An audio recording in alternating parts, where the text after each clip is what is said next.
हाम्रा लम्की चुहारमा भएको कार्यक्रम आजको कार्यक्रममा यातायात चालक एकताको अभियान सुरु गर्दै गर्दाखेरि हाम्रो नवराज थापा अनि नवराज जैसी हुनुहुन्छ। आजको कार्यक्रममा सहभागी हुनुभएकोमा उहाँहरूलाई धन्यवाद। हामी यसरी कण्टलापुर गाउँमा हामी रहरले हिँडेका होइनौँ। सर्वप्रथम त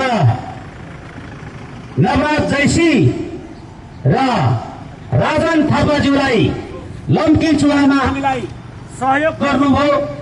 लम्की चुहाका चालकलाई हामी अग्रसर बनाउँछौँ।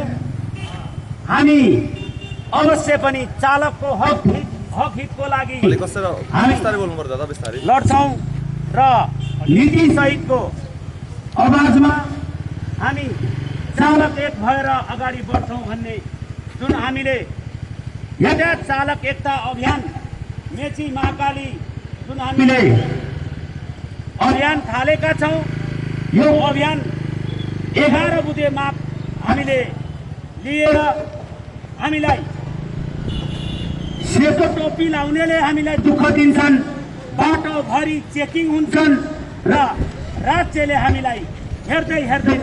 त्यो भएर तपाईँ चालक हामी यसरी आइरहँदाखेरि तपाईँ स्ट्रिङमा छ नि टुलु हेर्नु भएको छ, तर केही फरक पर्दैन। 50,000 जरिवाना तपाईँलाई आइराखेको छ। वर्गीकरणको हिसाबले जरिवाना लगाइएको छ। तपाईँ अहिले 500 र 100 को लागि जुन सपना देख्नु भएको छ, केही फरक पर्दैन। पूर्व छाने 11 वर्षदेखि चालक मारियो। पूर्व छाने ट्राफिकले ज्यादती गरियो। पूर्व छाने हिजो भैँसी र रागालाई छुइरहँदाखेरि रागा र भैँसीले एकजना बत्ती लगाउने चालकलाई बत्ती लगाउने जवानलाई छ नि मृत्यु भयो। हामी चालकको तर्फबाट हार्दिक श्रद्धाञ्जली भन्न चाहन्छौँ र बत्ती लगाउने जवानलाई घाइते बनाइयो। हामी हार्दिक श्रद्धाञ्जली भन्न चाहन्छौँ। तर ती रागा र भैँसीलाई कारवाही भइएन, चालकलाई पूर्वपक्षमा राखिएको छ गुलेरियामा। सत्यता यथार्थ हुन्छ। तपाईँ अहिले पढेको छैन, भोलि पढ्ने दिनमा तपाईँले मना गर्नुहुन्छ, केही फरक पर्दैन। यहाँ सवारी साधन भित्र्याएको गर्छन् र चालकले चाहिँ आफ्नो पीडा बोकेर हिँडेको छ। तर चालकलाई लुटेर देखाइन्छ, जेलमा लगिन्छ, पूर्वपक्षमा राखिन्छ।